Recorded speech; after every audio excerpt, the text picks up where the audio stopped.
Most people think of Donna Reed as the stereotypical 1950s housewife. But in reality, she was a working mother of four, a leader in the anti-Vietnam War protest movement, an Oscar winner, and much, much more. According to Donna Reed's own account in Guideposts, she was fortunate to have an aunt out in Los Angeles who let her stay after Reed graduated from high school so she could attend Los Angeles City College. Reed had $60 on her person when she set out for LA. But once there, she quickly settled in and before long was dubbed the campus queen. At LACC, Reed studied stenography and office efficiency. Whether it was the publicity surrounding that Campus Queen title or her performances in college productions, Reed soon drew the notice of Hollywood talent scouts. This led to a contract with MGM. Reed's daughter, Mary Ann Owen, was quoted in Closer Weekly saying, "I always feel that people don't understand how intelligent she was and how she easily could have been a college professor if she hadn't won that beauty contest at City College. It literally changed her life." Before long, Donna Reed was gracing the silver screen. While she's best known for The Donna Reed Show and the film It's a Wonderful Life, she appeared in a laundry list of lesser films over the course of a decade plus before those opportunities came her way.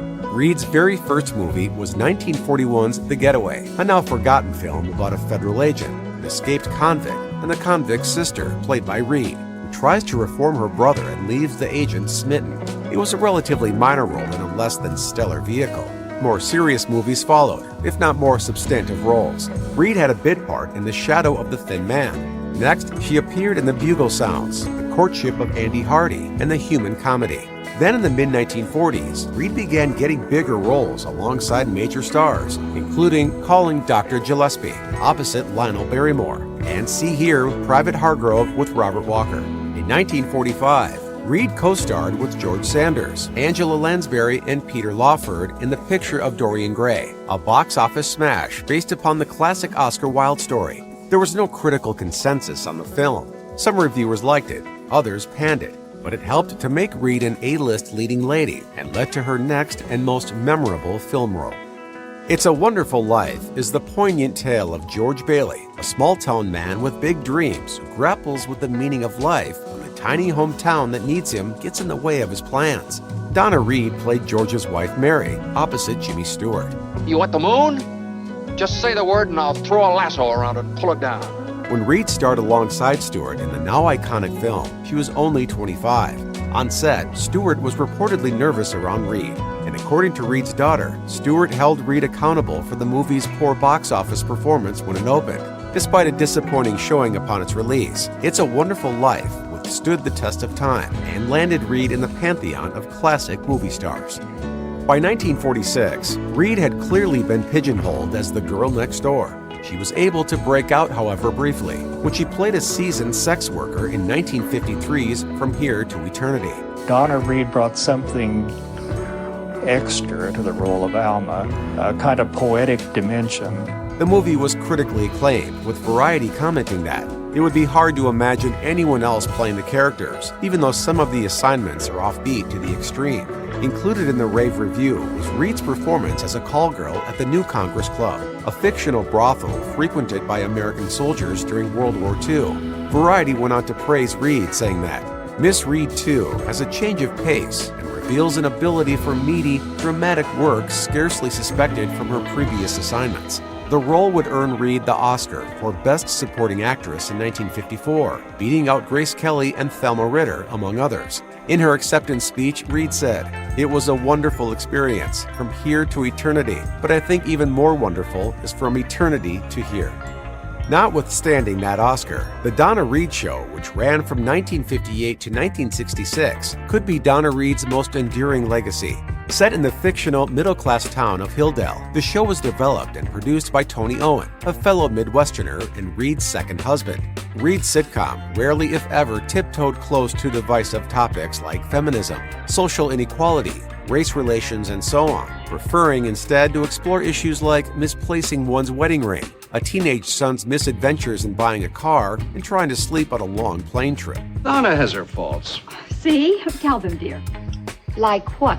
Well, she can't hit left-handed pitching. Still, Reed insisted that the show had universal appeal. She told a 1960 interviewer from the Pennsylvania newspaper Standard Speaker that the show aimed to depict 1950s life in places like her old hometown, saying, "The series is more like my life might have been had I never left my hometown of Denison, Iowa. On the show, we have our problems, laughs, and above all, our need for love and friendship." If Reed detected any contradiction in her own pursuit of a career while telling stories about a woman happy to be a homemaker, she didn't seem troubled by it. Every woman you call just a housewife is a nurse, a psychologist, a diplomat, and a philosopher. The show did provide an entertaining escape for millions during the early to mid-1960s, a time during which the Vietnam War and civil rights movement were gaining steam and second-wave feminism was finding its voice. The Donna Reed Show went off the air in 1966, the same year the National Organization for Women launched in Washington, D.C. Martin Luther King Jr. began speaking out against war, and America ramped up its military presence in Vietnam. Despite being a lifelong Republican, Donna Reed was against the Vietnam War and went public with her opposition to it. She helped lead Another Mother for Peace. I am here really because of the deep pain of war, which has come to all mothers down through the ages. Reed's daughter told Closer Weekly that her new role provided a source of fulfillment for Reed, while her career was on the decline, saying, "She just dove headfirst into that, because they rented a warehouse in Beverly Hills, which was this huge place. These women were writing speeches and strategizing on how to reach across political lines." Work-wise, Reed turned down many of the roles sent her way and didn't appear on screen for a while after Donna Reed ended. In Reed's obituary, the Los Angeles Times quotes her about this period saying, "I just wouldn't do the junk I was offered. I didn't like the way films were treating women. Most of the roles were extremely passive. Women in jeopardy, poor stupid souls who couldn't help themselves." Since Reed disliked the options available to her professionally, she dropped out of the workforce. Donna Reed married 3 times over the course of her life and had 4 children with her second husband. In some ways, her family life took off when her acting career stalled. Mary Ann, Tony Jr., Timothy, and Penny were always a priority for Reed, even when she was working, but she had more time to spend with them after the Donna Reed Show went off the air. Mary Ann would go on to try her luck at acting, appearing in The Hand That Rocks the Cradle. Tony Jr. stayed in Los Angeles for a while too, going the academic route and teaching at a community college, before becoming president of the Donna Reed Foundation for the Performing Arts after his mother's death. Timothy and Penny Jane, meanwhile, seem to have avoided the spotlight, so little is known about their lives. What would have been unheard of for her TV housewife character, divorce, became a reality for Donna Reed after the show she had collaborated with her husband on ended and their children grew up. In 1971, she split from Tony Owen, ending 25 years of marriage. Reed's daughter, Mary Ann Owen, told Closer Weekly that, "She and my father kind of climbed this mountain together doing the show, and then she really blossomed doing the anti-war work and really became a liberal." Owen pointed out that, despite it being Reed's second marriage, her mother was relatively young when she married Tony, and Reed had been working non-stop since she joined MGM at the age of 21. Without the TV show and their young family to hold them together, Reed and Owen found it hard to make things work. Reed told The Morning Call around that time, "Getting divorced was terrible, but it was also terrible being married. You have to decide which is worse. Nothing new really happened. He didn't change and neither did I. It was always a difficult marriage. We were so different in temperament."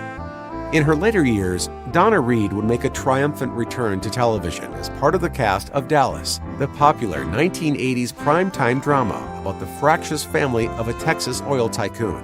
In season 8 of the show, Reed appeared as Miss Ellie Ewing, the matriarch of the clan, briefly replacing Barbara Bel Geddes in the role. According to her daughter, Reed liked the idea of playing another mother who holds her family together. Ellie Ewing, after all, is a stand-by-your-man kind of woman who teaches her children that blood runs thicker than water, if not necessarily oil.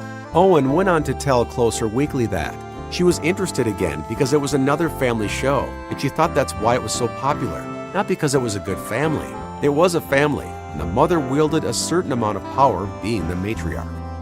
Whether Bel Geddes had left Dallas over health issues, as was widely reported, or a contract dispute as some believed, she soon returned. And Lorimar, the production company behind the show, welcomed her back, writing Donna Reed out of the series a year after she'd joined it. Reed was suddenly out of a job.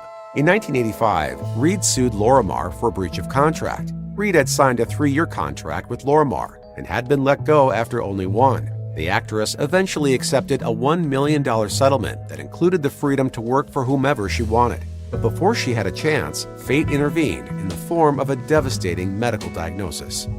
In mid-1985, Donna Reed, then 64 years old, went to the hospital with ulcers. Doctors found a malignant tumor in her pancreas. Then, that December, she was admitted to Cedars-Sinai Medical Center for bleeding ulcers. The hospitals released her so she could spend Christmas in her Beverly Hills house with her family. She died at home on January 14, 1986, with her third husband, Grover Asmus, beside her, just 2 weeks before her 65th birthday. Reed was buried at Westwood Cemetery in Los Angeles. In an AP interview, Reed's younger brother, Bill Mullinger, an Iowa real estate agent, said, "We expected it. Her death was imminent. It was kind of rough.